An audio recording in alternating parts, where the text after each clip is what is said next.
या निवडणुकीच्या भारतीय राष्ट्रीय काँग्रेस पक्षाच्या प्रचाराच्या शुभारंभ प्रसंगी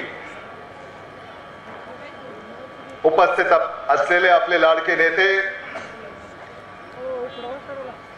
राज्याचे मुख्यमंत्री आदरणीय पृथ्वीराज चव्हाण साहेब, आमचे ज्येष्ठ नेते आदरणीय देशाचे भूतपूर्व गृहमंत्री आदरणीय सुशील कुमार शिंदे साहेब, भारतीय राष्ट्रीय काँग्रेस पक्षाच्या या निवडणुकीच्या रणधुमाळीतील आपले प्रचार प्रमुख राज्याचे माजी मुख्यमंत्री आदरणीय नारायणरावजी राणे साहेब,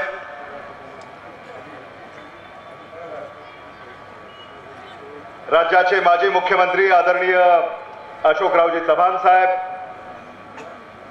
आदरणीय मधुकररावजी चव्हाण साहेब, आदरणीय माजी मुख्यमंत्री शिवाजीराव पाटील निलंगेकर साहेब, आदरणीय हर्षवर्धन पाटील साहेब, व्यासपीठावरचे सारे मान्यवर, मोठ्या संख्येने या ठिकाणी उपस्थित असलेले मतदार बंधू भगिनी, पत्रकार आणि माझ्या तरुण मित्रांनो, आज महाराष्ट्रामध्ये येत्या 15 ऑक्टोबर रोजी विधानसभेच्या निवडणुका होऊ घातलेल्या आहेत आणि आज आपल्या सगळ्यांच्या साक्षीनं तुळजापूरमध्ये भारतीय राष्ट्रीय काँग्रेस पक्षाच्या प्रचाराचा नारळ आपल्या सगळ्यांच्या साक्षीनं वाढवण्यात आलेला आहे। या महाराष्ट्र विधानसभेच्या निवडणुकीमध्ये तुम्हा आम्हाला सगळ्यांना पुन्हा एकदा भारतीय राष्ट्रीय काँग्रेस पक्षाचा तिरंगा या महाराष्ट्रावर फडकवायचा आहे आणि यासाठी आपण या ठिकाणी एकत्रित झालेले आहोत। व्यासपीठाकडे पाहिल्यानंतर खऱ्या अर्थानं या महाराष्ट्राला न्याय जर कोणी देऊ शकत असेल तर भारतीय राष्ट्रीय काँग्रेस पक्षाचे हे सारे नेते जे व्यासपीठावर विराजमान आहेत, हेच या महाराष्ट्राला न्याय देऊ शकतील हे पुन्हा एकदा आवर्जून मला या ठिकाणी नमूद करावंसं वाटतं। यशवंतराव चव्हाणांपासून पृथ्वीराज चव्हाणांपर्यंत अपवादात्मक काळ जर बदला सोडला तर या महाराष्ट्राला पुढे नेण्याचं काम भारतीय राष्ट्रीय काँग्रेस पक्षाच्या नेतृत्वानं केलेलं आहे।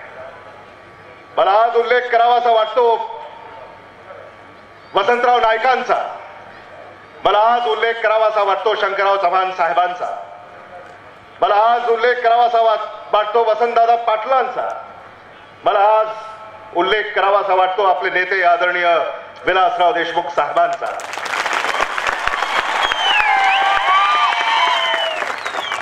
आदरणीय शिवाजीराव पाटील निलंगेकर साहेबांचा, आदरणीय अशोकराव चव्हाण साहेबांचा, आदरणीय सुशील कुमार शिंदे साहेबांचा, आदरणीय नारायण राणे साहेबांचा, आदरणीय BR अंतुले साहेबांचा।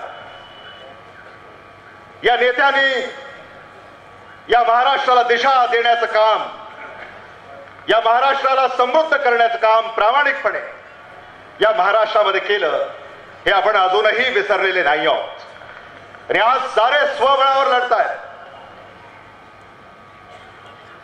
पण भारतीय राष्ट्रीय काँग्रेस पक्षाचं बळ जे आज आपल्याला या व्यासपीठावर पाहायला मिळत आहे हे खऱ्या अर्थानं महाराष्ट्राचं बळ आहे। आदरणीय सोनिया गांधी आणि आदरणीय राहुल गांधी यांच्या नेतृत्वाखाली हा लढा लढायला आम्ही सज्ज झालेले आहोत। या महाराष्ट्रामध्ये अनेक लोक कल्याणकारी निर्णय राज्याचे मुख्यमंत्री आदरणीय पृथ्वीराज चव्हाण साहेब आणि राज्यातले आमचे सारे नेते यांनी केलेले आहेत।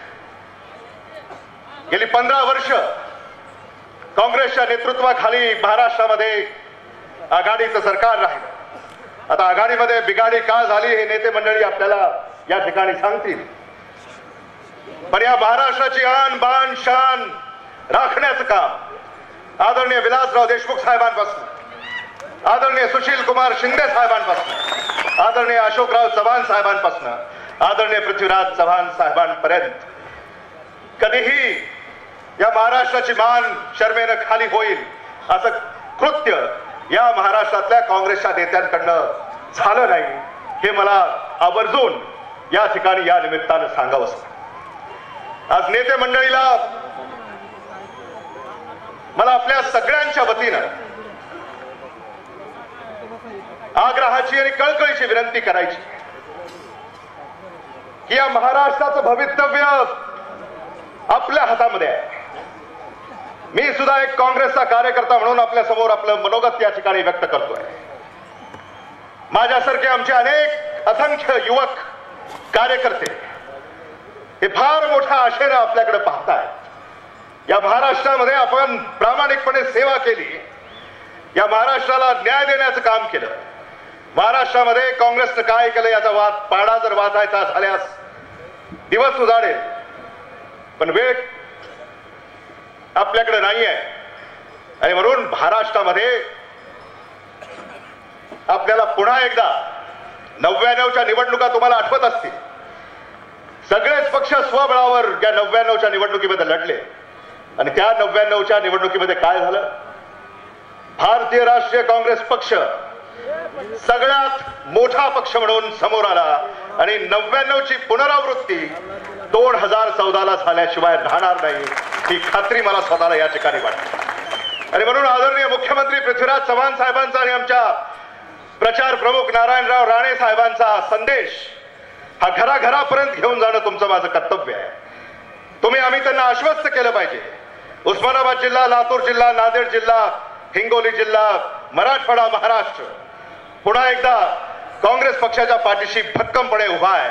आपल्याला महाराष्ट्रामध्ये नवा इतिहास रचायचा आहे आणि या इतिहासाचे साक्षीदार होण्याची सुवर्ण संधी तुमच्या आमच्या पुढं येऊन ठेपलेली आहे. या संधीचं सोनं करणं हे आपलं काम आहे. जाता जाता मी एवढंच सांगू इच्छितो, अगर देखना चाहते हो हमारी उड़ान को, आता हे आमचे सगळे नेते आहेत आणि यांच्या उडान बद्दल, देखना चाहते हो हमारी उड़ान को तो ऐ लोगों और ऊंचा करो इस आसमान को. धन्यवाद. जय हिंद, जय भारत.